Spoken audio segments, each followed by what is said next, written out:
Good morning friends, મારા ક્લાસમાં તમારું સ્વાગત છે. આ ધોરણ 10 સમાજ વિદ્યાનો પ્રશ્ન નંબર 3 ગાલા એસાઇનમેન્ટનું છે. ચલો, પ્રથમ પ્રશ્નમાં જોડકા આવે છે કચ્છનો બન્ની વિસ્તાર, એમાં છે ઈ જત કોમ આવશે. બીજું છે મીનાક્ષી મંદિર. આપણું મીનાક્ષી મંદિર તમારે 4 ગોપુરમ છે. મીનાક્ષી મંદિરને 4 ગોપુરમ છે.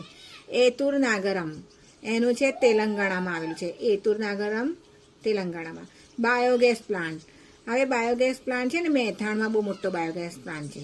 અબરખનું સૌથી મોટું ઉત્પાદન, સૌથી વધુ ઉત્પાદન ભારતમાં થાય છે. મિત્રો, આમાં તમારે પૂરેપૂરા માર્ક્સ લેવાના છે. હવે છે છઠ્ઠું, ઉપનિષદો સંવાદના સ્વરૂપમાં છે. સાચું. મીનાક્ષી મંદિરના મુખ્ય 5 ગોપુરમ છે. ના, આપણે અહીંયા જોયું 4 ગોપુરમ છે, એટલે ખોટું. 8મું, વલ્લભી બૌદ્ધ ધર્મના મહાયાન પંથનું કેન્દ્ર છે. હા, સાચું. દરેક વાહન ચાલકે હંમેશા વાહનને પૂરી સુરક્ષા અને સાવધાનીથી ચલાવવું જોઈએ. હા, આપણી સુરક્ષા રાખવી હોય તો ચલાવવું જ જોઈએ. સાચું. ભારત વિશ્વની સૌથી ધરાવતો દેશ છે. હા, સાચું છે. કેન્દ્ર સરકારે મહત્વના ખાલી જગ્યા સ્થળોને રાષ્ટ્રીય સ્મારકો તરીકે જાહેર કર્યા છે. ઐતિહાસિક સ્થળોને. કયા? ઐતિહાસિક સ્થળોને. લાલભાઈ દલપતભાઈ સંગ્રહાલય એ અમદાવાદ ખાતે આવેલી છે. પુષ્ટિય જળના ખાલી જગ્યાથી ભૂમિગત જળ પ્રાપ્ત થાય છે અવશોષણ માટે. એનાથી અવશોષણ થાય છે. બિહાર રાજ્યને ખાલી જગ્યા યોજનાનો લાભ મળે છે. કોસી નદીનો, કોસી યોજનાનો.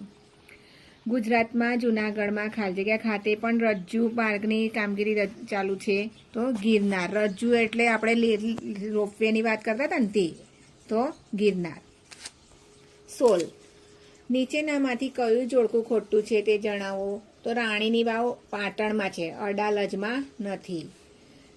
ગ્રેન્ડ એનિકટે ભવ્ય બંધનું નિર્માણ કઈ નદી પર છે? તો કાવેરી પર. ગ્રેન્ડ એનિકેટ કાવેરી નદી.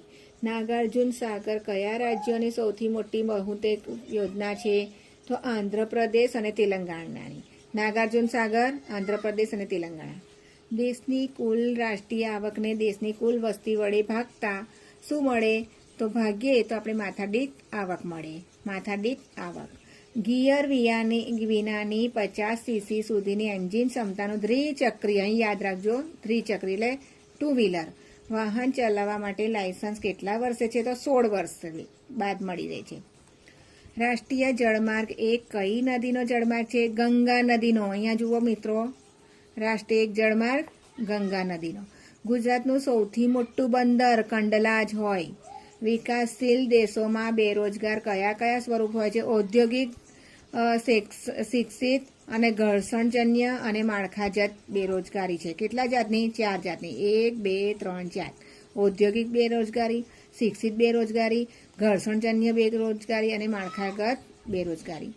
હવે ઉત્પાદનના સાધનોની ફાળવણીની મુખ્ય કઈ 2 પદ્ધતિઓ છે? બજાર અને સમાજવાદી. ઉત્પાદનના સાધનોની ફાળવણી બજાર અને સમાજવાદી. મિત્રો, આ 24 તમારે માર્ક્સ લાવવાની પૂર્વ તૈયારી છે, તે જરૂર કરજો અને સારા માર્ક્સ લાવજો. Best of luck. Thank you.